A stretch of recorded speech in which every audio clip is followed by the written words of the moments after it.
انا متاكده ان انتوا بعد الفيديو ده مش هتشتروا عيش من بره تاني، لان احنا هنعمله في البيت بطريقه سهله وبسيطه وبمنتهى النظافه، وهيطلع قدامنا بالجمال اللي احنا شايفينه مع بعض ده. بجد العيش خطير، طري وعامل كده زي القطنه ومليان كده من جوه. وبصوا بقى عامل ازاي، بصوا يا جماعه العيش بتاعنا عامل ازاي، بجد حلو جدا. انا عايزه اقول لكم ان العيش بجد عامل زي القطن، في منتهى الجمال. بشويه ميه وشويه دقيق عملنا العيش الشامي في البيت بطريقه سهله وبسيطه. يلا بينا بقى نشوف عملناه ازاي. معلقه كبيره من الخميره، معلقه ونص كبار من السكر، كوبايه من الميه الدافيه. دوبتهم كده مع بعض كلهم وغطيتهم بقى وسبتهم كده حوالي 5 دقايق مع بعض. بعد كده هبدأ بقى أضيف عليهم الدقيق بالتدريج، وأنا هعمل النهاردة نص كيلو من الدقيق، ما يعادل 4 كوبايات كبار من الدقيق. هنخل بقى الدقيق كله كده بالشكل اللي احنا شايفينه ده، وهبدأ بقى أضيف عليه بقية المكونات اللي عندنا.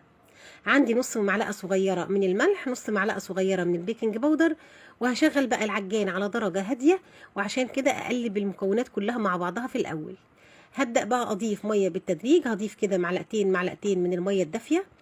وهنا نص كيلو الدقيق خد مني كوباية وربع من المية الدافية. ضفت كمان معلقة كبيرة من الخل، وهضيف حوالي 3 معالق كبار من الزيت بالشكل اللي احنا شايفينه مع بعض ده. ضفنا كده الزيت وعلينا بقى درجة العجان وشغلناه حوالي 5 دقايق، علشان ناخد العجينة اللي انتوا شايفينها في ايدي دي.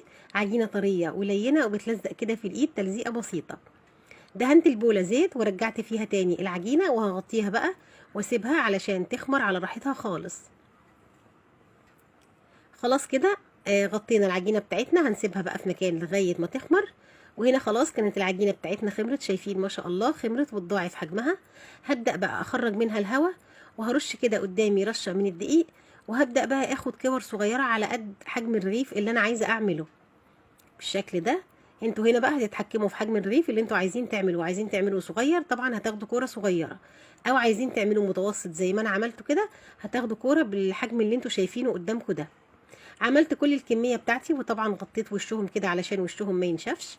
وهرش تاني رشة كده من الدقيق قدامي، وهبدأ بقى اخد كورة، اول كورة انا عملتها، وهبدأ كده افردها على شكل دايرة. شايفين بمنتهى السهولة وبمنتهى البساطة. جبت بقى صينية ورشيت عليها رشة كده من الدقيق، وبدأت افرد عليها العيش اللي انا عملته. هنعمل العيش كله بنفس الطريقة، هفرده كده على شكل دايرة وبنفس الطريقة اللي احنا بنعملها كده مع بعض. هسيب بقى العيش بتاعي ده متغطي كده في الصينيه، وهسيبه بقى يخمر خالص. وتعالوا بينا بقى بعد ما العيش خمر هنجيب طاسه هنحطها على النار من غير اي مواد دهنيه، وهبدا كده انزل بالرغيف جوه الطاسه. طبعا عندنا النار هنا اقل من المتوسطه. اول ما العيش هيبدا ينتفخ كده معايا في الطاسه هقلبه بقى على الناحيه التانية، لانه بياخد لون بسرعه فممكن يتحرق معانا.